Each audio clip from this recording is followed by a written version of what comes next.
Hola, ¿qué tal chicos? ¿Cómo están? Bueno, continuando con nuestra materia, hace un par de semanas les dejamos en el aula virtual un conjunto de materiales dentro de los cuales, por un lado, había un señalamiento acerca de los puntos de las primeras unidades del libro que les pedíamos que lean y que comprendan, y una presentación PowerPoint en un formato PDF que de alguna manera acompañaba o acompaña esa lectura inicial. Hoy vamos a continuar, esta es la primera de dos pequeñas grabaciones, a través de las cuales la idea es que yo les realice una pequeña síntesis de los conceptos más importantes, no de la totalidad, pero sí de los conceptos más importantes que ustedes seguramente están encontrando en la lectura y en la presentación PowerPoint. Empiezo por eso, por la presentación PowerPoint. La primera de las diapositivas, o una de las primeras diapositivas, refuerza el concepto de la definición de la economía. La economía, yo creo que esto lo mencionamos en el video de presentación de la materia, es una disciplina científica que estudia cómo se administran los recursos escasos. En todas las sociedades los recursos son escasos. Cuando hablo de recursos me refiero a los recursos monetarios, a los recursos físicos, las cosas, ¿no? A través de las cuales producimos bienes y servicios. La economía es la rama científica que estudia precisamente cómo administrar de la mejor forma esos recursos que se utilizan en cadenas productivas de forma tal que se cumplan con los fines principales de la economía, que tiene que ver con el logro de un estado de bienestar en la sociedad. La economía persigue esto, el objetivo principal de la economía es conseguir o propender al bienestar general de la población.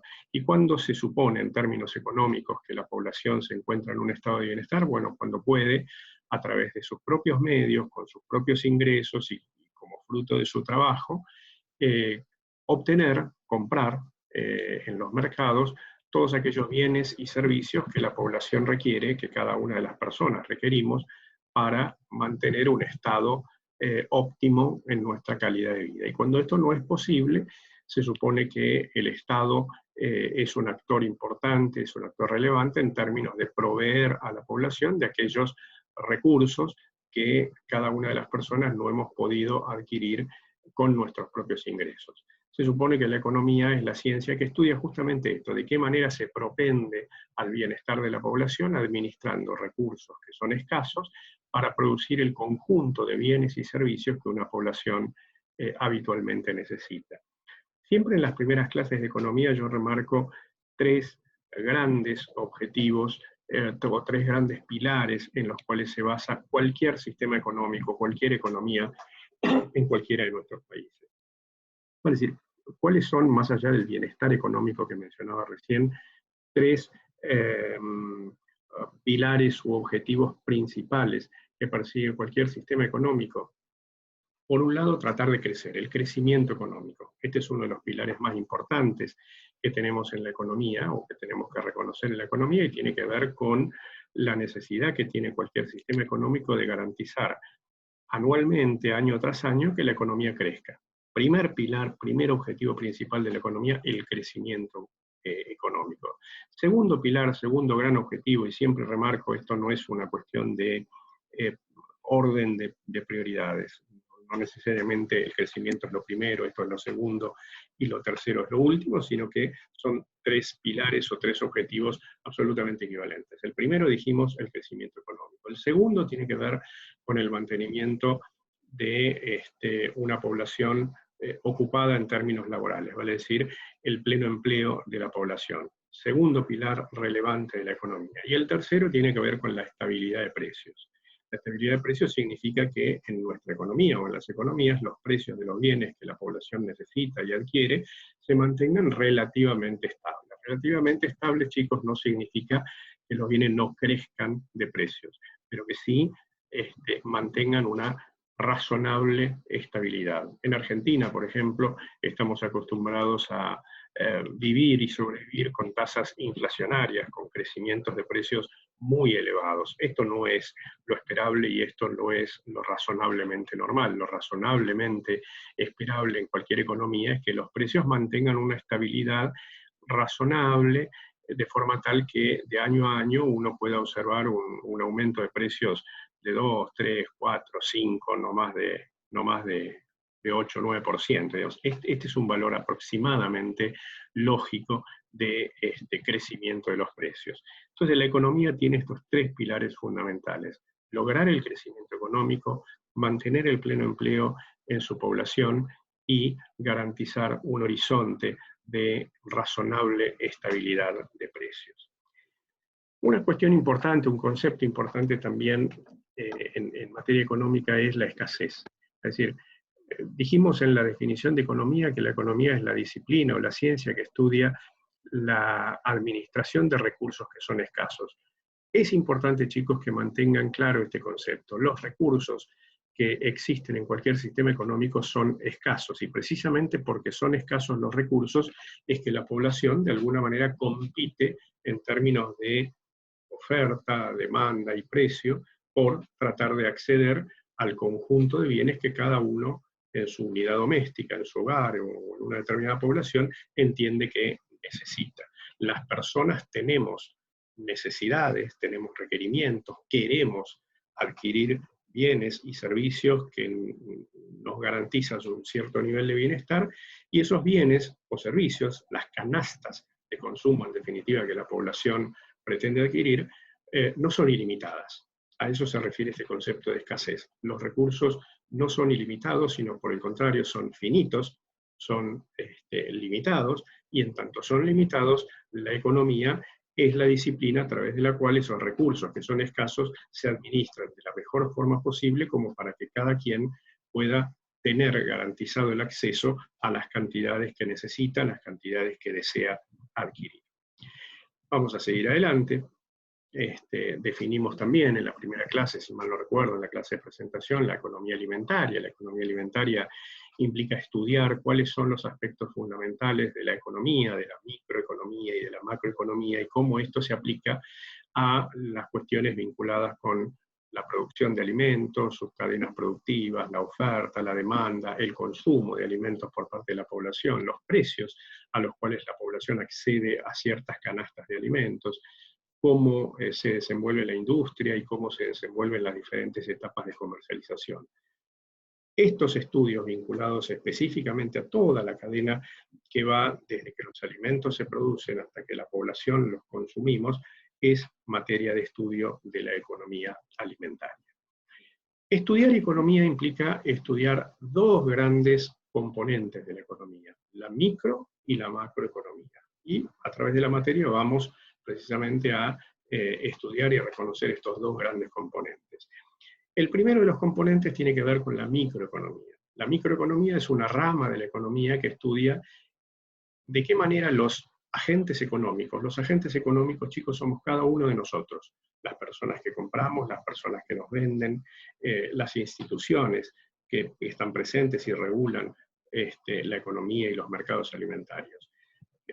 La microeconomía estudia cómo nos comportamos individualmente, es decir, de qué manera los consumidores o las empresas toman decisiones de compra, en el caso de los consumidores, decisiones de producción, en el caso de las empresas, y de qué manera esto resulta finalmente en las cantidades de alimentos, perdón, no solamente alimentos, en las cantidades de bienes o servicios que las personas compramos o que las empresas venden en la economía. La microeconomía estudia eso, el comportamiento individual de los consumidores, en tanto compradores, de las empresas o de los elaboradores, en tanto productores, y finalmente, también es objeto de estudio de la microeconomía, los precios que ocurren en los mercados cuando los compradores y los vendedores nos encontramos y realizamos transacciones económicas. La microeconomía, entonces, es la rama de la economía que estudia el comportamiento individual de cada uno de quienes conformamos los distintos agentes económicos en los mercados. Y por el contrario, o en forma complementaria, la macroeconomía es el análisis de las políticas económicas o de las políticas macroeconómicas que normalmente los gobiernos deciden y ejecutan o implementan con la finalidad de administrar, de organizar o de ordenar la microeconomía. Microeconomía, comportamiento individual de consumidores y de empresas; la macroeconomía, refiere a las grandes decisiones políticas de gobierno relacionadas con el funcionamiento de la economía. La microeconomía reconoce un ámbito de acción o de actuación fundamental que es el mercado. El mercado se define, como ustedes lo ven en la diapositiva, como el ámbito en el cual las personas realizamos nuestras transacciones habituales, en términos de comprar, los consumidores, y en términos de vender, quienes son elaboradores, productores o empresas. Hay dos figuras importantes en los mercados, que son quienes compran o consumidores y quienes venden o elaboradores u oferentes. Los consumidores, en términos económicos, suelen ser reconocidos como demandantes, y quienes venden son reconocidos como oferentes. Es decir, en los mercados operamos, actuamos los demandantes y los oferentes. Siempre en los mercados están presentes ambas partes, quien quiere comprar y quien quiere vender.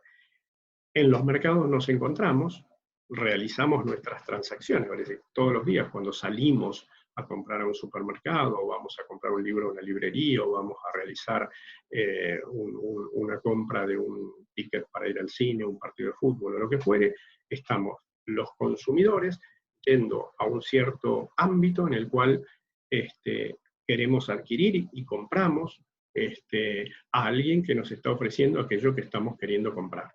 Alimentos, el ticket que comentaba, o un pasaje para realizar un viaje. Es decir, en los mercados, consumidores y oferentes interactuamos, ejercemos nuestro deseo de comprar, y el punto de intercambio que tenemos los oferentes y los demandantes se refleja en el precio de los productos. Es decir, si tuviésemos que puntualizar o focalizar el ámbito de estudio de la microeconomía, diríamos que la microeconomía estudia cómo funcionan los mercados, cómo funcionan las relaciones entre compradores, vendedores u oferentes, y de qué manera, a través de esa interactuación, se establecen los precios de los bienes. Los consumidores somos la cara visible de la demanda. La demanda es la expresión de los deseos de compra que tenemos las personas y de nuestras necesidades. Los consumidores tenemos necesidades y salimos al mercado con la intención de cubrir esas necesidades, esos deseos. La demanda depende del precio, va a decir, compramos más o compramos menos en función del precio que encontramos en los mercados, de las expectativas que cada uno de nosotros tenemos respecto de los productos que queremos comprar, de nuestros ingresos, compramos más o compramos menos, en función a los ingresos que disponemos, de la publicidad y el marketing de los productos que realizan los oferentes, de modas, de preferencias, de gustos, y de la presencia de sustitutos. Podemos comprar menos de un producto si es que hay otro producto que lo sustituye y tiene un precio más conveniente para nuestra economía particular o doméstica. Habrán visto en el libro, si es que estudiaron los primeros capítulos que les comentamos, que la demanda, cuando uno la grafica, tiene una curva como la que ustedes están viendo en esta diapositiva. Es decir, la demanda siempre, en cualquier gráfico de demanda, tiene una curva descendiente de izquierda a derecha. La curva de la demanda es descendente de izquierda a derecha. ¿Y por qué es descendente de izquierda a derecha? Porque entre el precio de los bienes y las cantidades demandadas existe una relación que es inversamente proporcional. ¿Qué quiere decir esto? Que cuanto más alto es el precio de un bien, más baja es la cantidad que los consumidores demandamos de ese bien. Y viceversa, cuando el precio de los bienes baja, la demanda, los deseos de comprar que tenemos los consumidores, sube. Por lo tanto, entre precio y cantidades demandadas, se establece una relación que es inversamente proporcional. Y cuando uno grafica en una curva de demanda los precios de los bienes y las cantidades demandadas por los consumidores, encontramos esta forma, es decir, una curva que desciende, que baja de izquierda a derecha, típica forma de la curva de demanda. Hablamos de demanda. vamos ahora a referirnos a la oferta. La oferta es la cantidad de productos, el tipo de productos que los elaboradores, los productores, en definitiva los oferentes, ponen al servicio de la demanda en los mercados. Es decir, la oferta es la expresión del comportamiento de quienes producen, de quienes elaboran bienes y servicios, quienes son llamados oferentes. ¿De qué depende la oferta? Vale decir, ¿de qué depende que un productor, un elaborador produzca más, ofrezca más, venda más o menos de un producto? Depende del precio de su materia prima, vale decir, si la materia prima con la cual los elaboradores producen los bienes es alta, obviamente las cantidades producidas probablemente sean distintas que si el precio es más bajo. La tecnología disponible, no es lo mismo producir un bien de manera artesanal que hacerlo utilizando intensivamente la tecnología. Los impuestos cobrados por el Estado también inciden en que un elaborador, un productor, produzca más, elabore más o elabore menos. Cuestiones estacionales, como el clima, es decir, hay determinadas producciones, no todas, pero hay determinadas producciones que tienen una relación con la meteorología. Los alimentos frescos, obviamente, son un ejemplo muy, muy palmario, muy concreto de cuáles bienes de la economía tienen variaciones estacionales. Sabemos perfectamente, quienes estamos estudiando nutrición y alimentación, que algunos alimentos se producen más en determinadas épocas del año y menos en otras épocas del año. Eso tiene que ver justamente con la interactuación entre el clima y las cantidades ofrecidas de productos. Y la cantidad de vendedores. Obviamente, si la cantidad de vendedores es muy amplia, probablemente la oferta sea más amplia que si la cantidad de vendedores es más baja. Y así como existía una curva de demanda, existe también una curva de oferta. La curva de oferta, al contrario de lo que sucede con la curva de demanda, es una curva que, como ustedes ven en la diapositiva, es ascendente. La demanda, se acuerdan que era descendente. La curva de oferta es ascendente de izquierda a derecha. Vale decir, es exactamente inversa a la curva de demanda. Y esta forma que tiene la curva de oferta, ¿por qué se da? Porque a diferencia de lo que ocurría con la demanda, en la oferta ocurre que la relación entre las cantidades ofrecidas, vale decir, lo que un productor quiere elaborar, y el precio es directamente proporcional. Cuanto más alto es el precio, más interesado estará un vendedor en producir más de un cierto bien. Por lo tanto, a precios altos, la oferta es alta, y a precios bajos, la oferta es baja. Si el precio al cual puedo vender un bien es muy bajo, probablemente como productor, como elaborador, esto me reste incentivos para producir más de un cierto bien. Entonces, la relación entre oferta y precio es una relación directamente proporcional, a diferencia de lo que ocurría con la demanda. Y esto se traduce en esta forma de curva de oferta. Y acá ustedes ven la curva de oferta y la de demanda juntas. La curva de oferta y demanda, como ustedes ven, tienen formas absolutamente divergentes. Una es descendente, la otra es ascendente de izquierda a derecha, como dijimos antes, y hay un punto de convergencia entre la oferta y la demanda.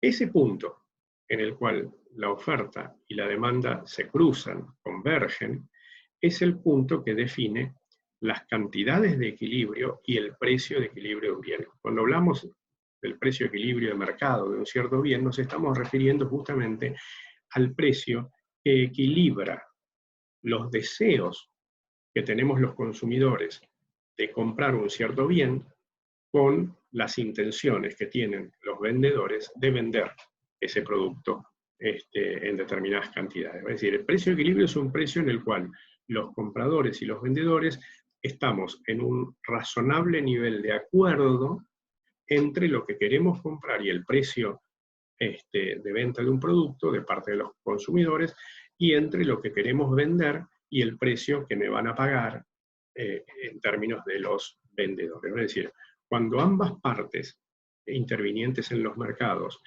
creemos que el precio es razonablemente conveniente, ese punto o ese nivel de precio determina lo que en economía se conoce como precio de equilibrio de los bienes. En ese precio, las cantidades demandadas y ofrecidas de los bienes están también en una situación de equilibrio y reflejan de alguna manera el punto de convergencia, un punto de acuerdo en el suministro, en la venta y en la compra de determinados bienes.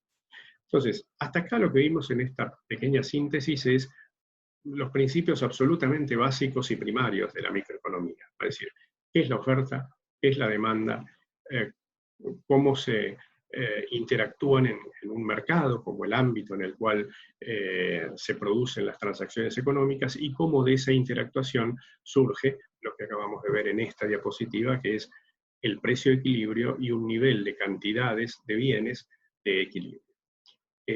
Vamos a continuar con estos temas profundizándolos un poquitito más en el próximo video que continúa a este. Gracias, chicos.